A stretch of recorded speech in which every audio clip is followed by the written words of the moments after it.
c'est Clafé, j'espère que vous allez bien. Alors, on se retrouve aujourd'hui dans notre rubrique Scrap Didi. Et par rapport à d'habitude, cette fois-ci, je vais vous proposer directement le tuto et non pas uniquement une vidéo de présentation.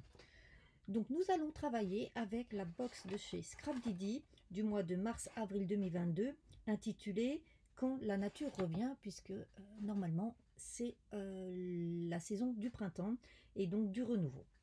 Alors, qu'est-ce que contient cette box? Cette box, elle contient toujours en règle générale des petits badges. Voilà, donc je vous les montre là. Alors là, il y en a 4, où c'est bonheur du jour, douceur de vivre et 2 petits pots de plantes. On a des petits mots en carton bois pour le retour du printemps. Donc là, on a différentes petites phrases. Quand la nature renaît, une si belle journée, enfin voilà.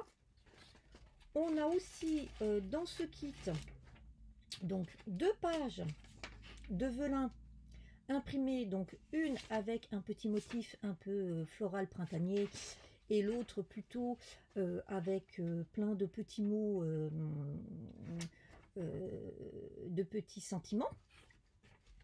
On a une planche de petits mots, de petits signets, de petites étiquettes, de petits motifs à découper sur des couleurs pastel et très printanières, très Pâques. Voilà, mais qui peuvent servir aussi autrement, hein, parce que ça fait très printanier, ça aussi. La nature à l'état pur, un petit air de printemps, tout ça. On a une planche de tampons. Donc il y a tous ces tampons là, comme vous voyez. Et ce qui est bien chez Scrap Didi, c'est que tous les tampons qu'on achète chez eux, ils sont montés sous Esmouth. Alors ça, c'est génial. Et enfin, il y a toujours ce qu'on appelle le petit plus de Monsieur Scrap Didi. Donc là, ça change toujours. C'est en fonction de ce qu'ils ont comme matériel. Hein, parce que si vous ne connaissez pas, je vous rappelle que c'est une entreprise qui conçoit et fabrique en majorité tout ce qu'ils vendent. Donc c'est quasiment du 100% français. Il y a juste les dies, souvent elles ne sont pas faites en France, mais que ce soit les tampons, les petits sujets en carton bois, les étiquettes, le papier, enfin tout ça c'est chez eux, les badges, tout c'est eux qui fabriquent. Donc ça c'est super important. Et donc là, ça j'ai adoré ces petits nounours lapins. Ça il est trop. Il est trop. Et ce qui est dommage, c'est ce qu'on trouve dans les box, c'est pas en boutique parce que ça j'en aurais bien repris. Voilà.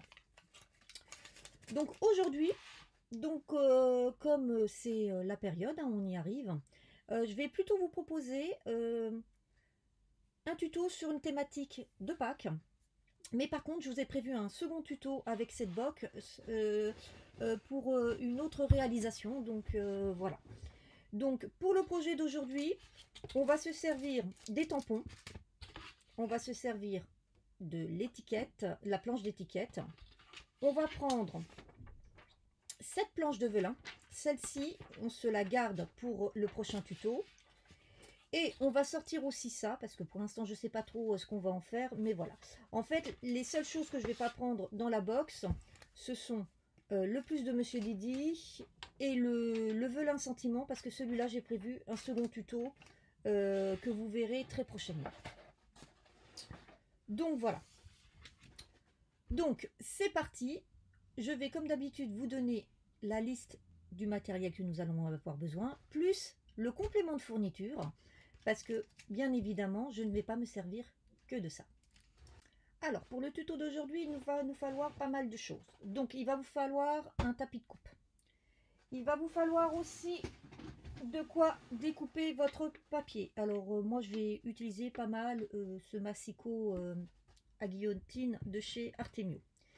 Il vous faudra une règle, un crayon de papier, un cutter, une paire de ciseaux,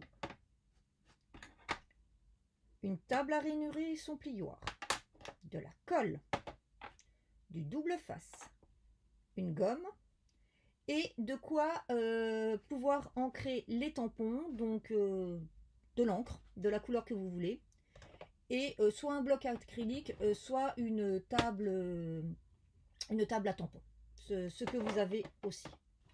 Voilà.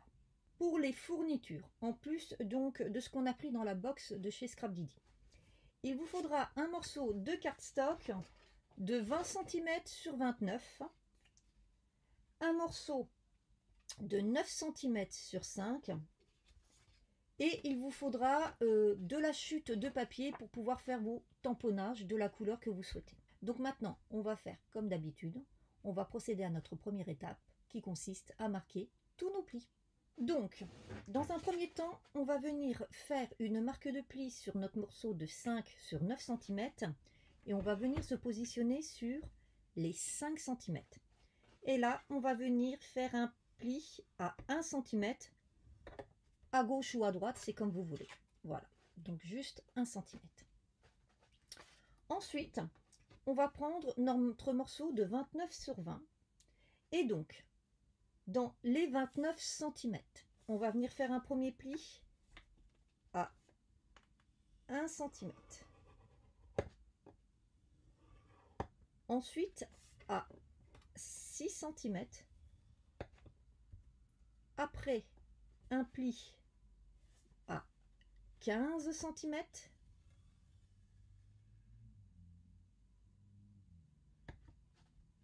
Et un dernier pli à 20 cm. Donc je répète, 1 cm, 6 cm, 15 cm et 20 cm. Ensuite, on va se mettre sur les 20 cm et on va venir faire un pli à 5. Alors, moi vous voyez, j'ai pris un papier qui est uni. Si jamais vous prenez un papier imprimé qui a un sens, sachez que les 5 cm vont correspondre au bas de notre sachet. Donc, en fonction du sens de votre papier, faites attention de le faire soit à gauche, soit à droite.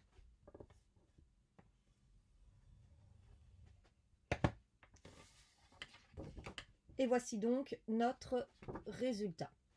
Ensuite, nous avons encore 2 marques de plis à faire, mais ces dernières, nous allons les faire manuellement.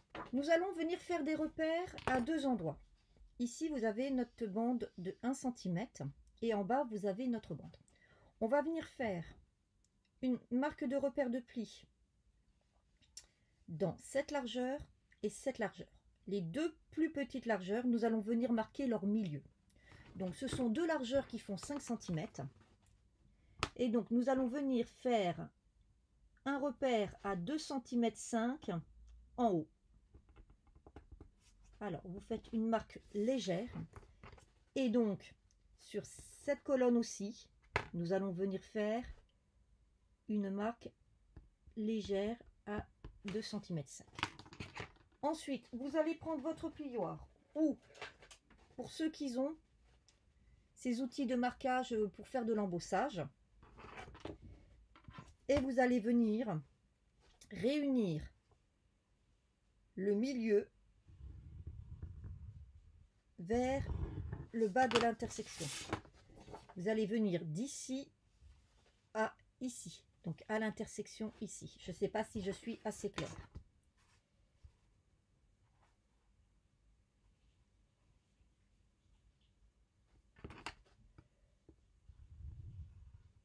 Je vais marquer avec ceci, vous verrez peut-être beaucoup mieux.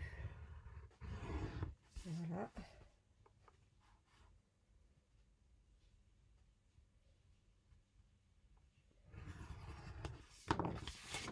Donc voilà, je ne sais pas si vous voyez bien, pas très facile. Donc ici, vous voyez, on est venu rejoindre ici et ici, et on fait la même chose ici et ici.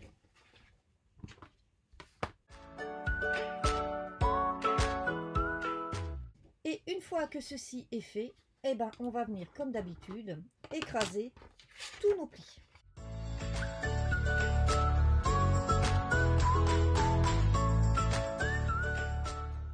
Voici le résultat. Maintenant, nous allons faire toutes nos coupes.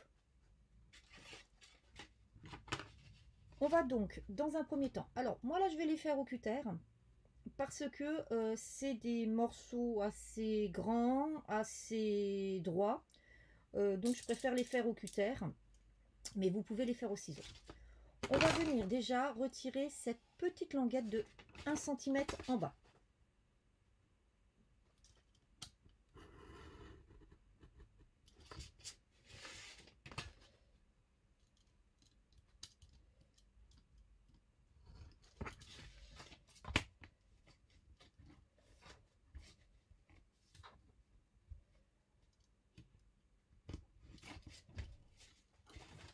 Voilà, vous voyez, c'est assez simple. Ensuite, on va rendre ces 4 languettes amovibles. Donc on va venir couper ces 4 lignes en s'arrêtant à cette marque de pliure.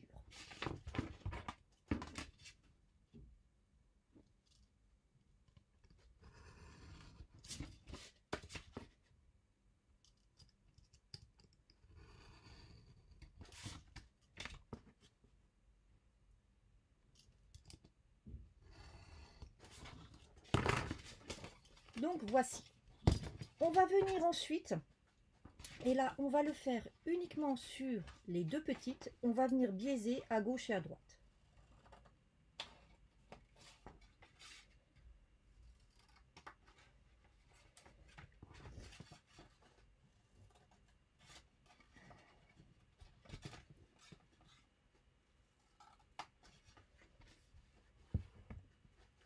Voilà.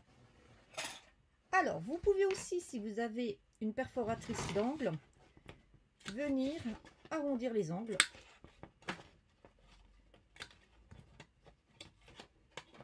Mais ce n'est absolument pas obligatoire.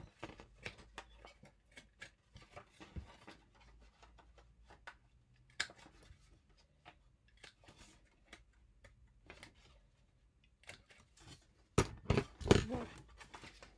Donc, comme vous pouvez le constater, on commence à avoir la forme de notre sac. Alors, maintenant, moi, comme je vais venir y faire un décor avec mon velin, je vais procéder à une ouverture. Donc, je vais la faire maintenant pendant qu'on est à plat. Si vous n'avez pas décidé de faire d'ouverture, mais que vous allez plutôt décorer, donc vous sautez cette étape. Donc, l'ouverture, je vais la faire sur la grande face, mais qui est ici. C'est-à-dire que j'ai ma petite languette vers ma gauche et je fais sur la 3e. Donc, je retourne et je vais venir prendre mes marques de repère. Au niveau de mon ouverture, je souhaite faire un rectangle qui fasse 6 cm de large sur 8 cm de haut. Donc là, c'est pareil. Hein. Au niveau de la forme, de votre ouverture, de l'emplacement, de la taille, c'est vous qui décidez. Vous pouvez passer dans une machine de découpe, il n'y a pas de problème. Moi là, je fais en fonction des gens qui ne sont pas équipés. Vous le savez, j'essaye beaucoup de proposer, quand c'est possible, des tutos pour des gens qui sont très très peu équipés. Donc on va le faire manuellement. Donc pour ce faire, je vais donc dessiner mon rectangle en partant de cette marque de pli du bas. Je vais faire un repère à 2 cm.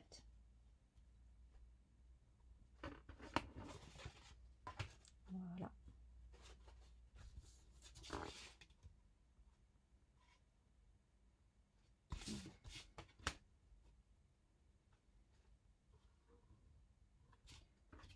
Ensuite, à gauche et à droite, depuis les marques de pli, je vais faire un repère à 1,5.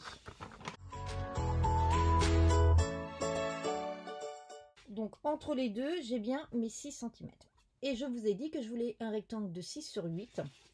Donc ici, il me suffit maintenant de faire un repère à 8 cm. Et une fois que j'ai tracé mon rectangle, bah, je n'ai plus qu'à le venir le découper.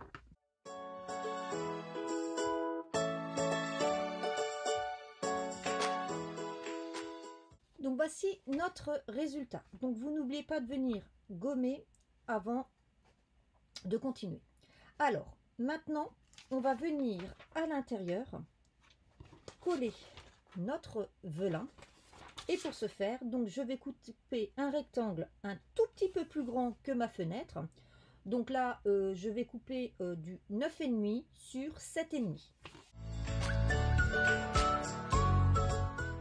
Alors, lorsque je colle du velin, moi je préfère utiliser du double face assez fin parce que ça permet de bien mettre tout autour de l'ouverture et surtout faire en sorte que ça ne bave pas.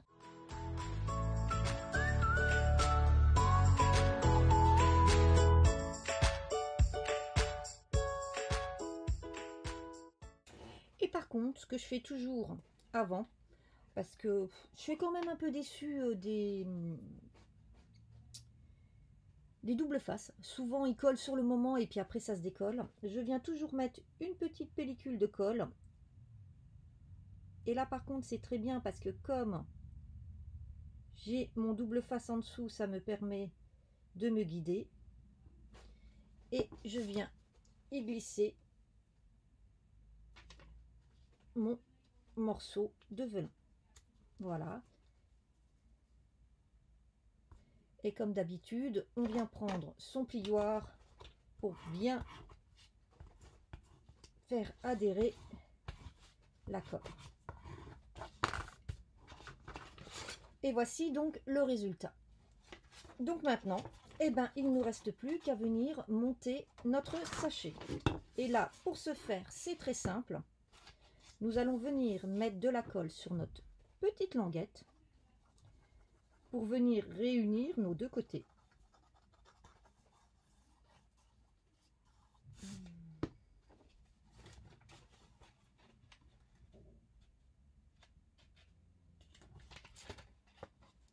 En faisant attention à bien s'aligner en haut et en bas avec la marque de pliure. Et une fois que c'est fait, on prend son plioir et on appuie pour faire adhérer.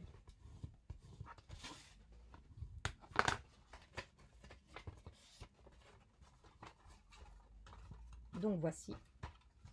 Et maintenant le bas, on va venir réunir dans un premier temps les deux petites languettes. On va venir y coller ensuite celle de derrière et on finira par celle de devant, comme ça permet d'avoir une belle finition.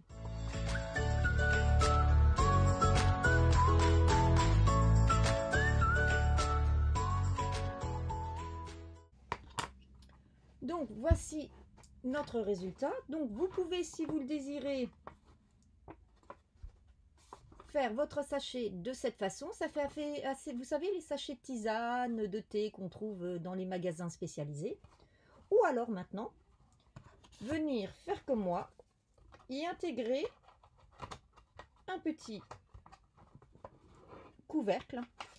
Et donc là, c'est notre étape suivante. Alors, dans un premier temps, on va venir faire notre marque de pli. Et on va venir biaiser à gauche et à droite de cette marque de pli. Voilà. En parallèle, je suis venue couper un petit morceau de velin qui lui fait 8,9 sur 4,9. En fait, j'ai coupé 1 mm de moins que mon morceau. Et avant de le coller, je vais venir arrondir en haut et en bas. Alors, quand c'est comme ça, quand vous avez du mal à perforer avec vos perforatrices, petite astuce, vous mettez en dessous un morceau de cardstock. Ça aide. Voilà. Là, il a eu du mal. Alors, je vais le finir à la main. Vous voyez, ça aide. Et donc, moi, pour ma part, je vais utiliser la Xyron pour faire l'encollage parce que je vous l'ai déjà présenté dans un tuto sur mes chouchous. Parce que le velin, le problème du velin quand on le colle, c'est que ça laisse des marques. Alors qu'avec une machine à encoller, c'est super. Alors par contre là, on fait très attention au sens. de notre velin.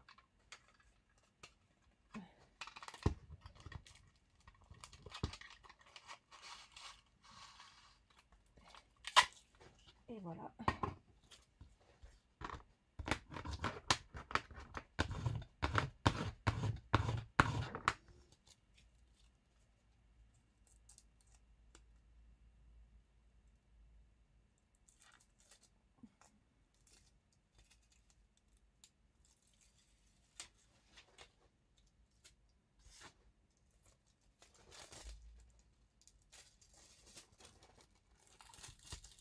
Voilà, donc j'ai ma pellicule adhésive qui s'est mise. Et là, par contre, faut pas se louper.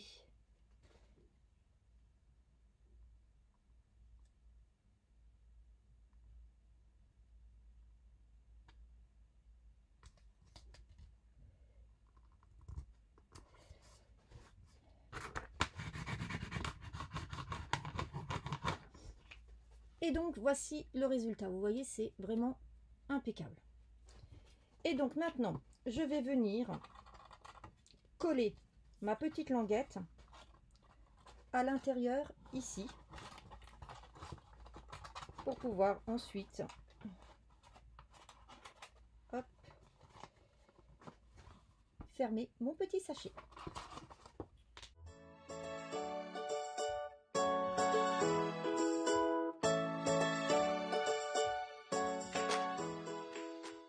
Voici donc notre résultat. Donc maintenant, il ne reste plus qu'à procéder à la décoration finale.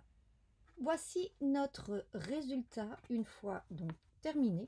Donc je suis venue au niveau de la box Scrap Didi. Donc j'ai pas utilisé tout ce que je pensais pouvoir utiliser. Donc je suis venue utiliser, donc comme on l'a dit, le velin. Voici ce qu'il me reste, vous voyez. Ensuite j'ai pris un des petits badges. Donc j'ai pris celui avec un petit pot où il y avait les couleurs qui étaient vraiment assorties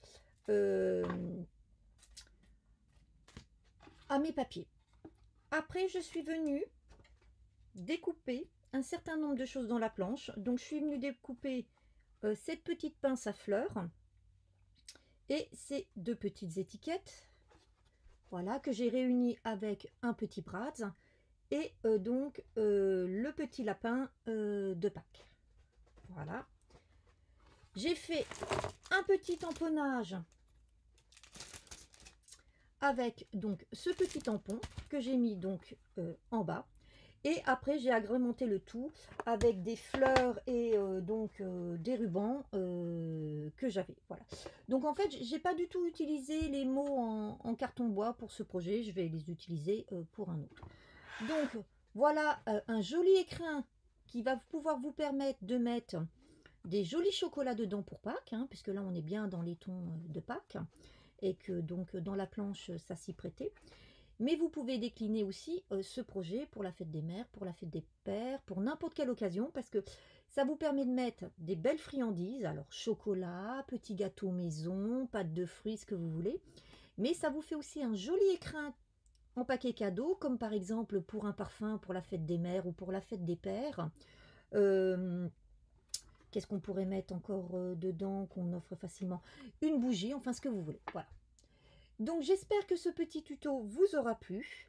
Et puis je vous dis à bientôt pour de nouvelles créations. Bye bye!